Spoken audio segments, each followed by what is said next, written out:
आओ मलकिन, अरे आवाज चला घुमा दे।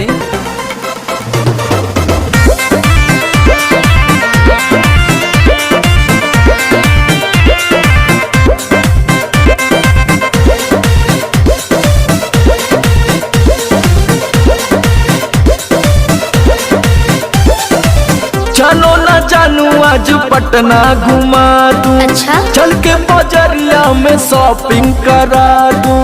बाबू ना सुनो, क्या बात है?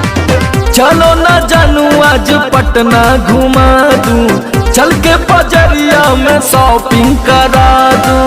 चढ़ब न फेरू सफरिया पिया, काले से उठे दरदिया पिया। अरे? कमरिया पिया, कमरिया पिया, भइल बालक के ककरिया पिया। अरे दादा। कमरिया पिया, कमरिया पिया, भइल बालक के ककरिया पिया। अरे तो बरियार फौजियत हो गई।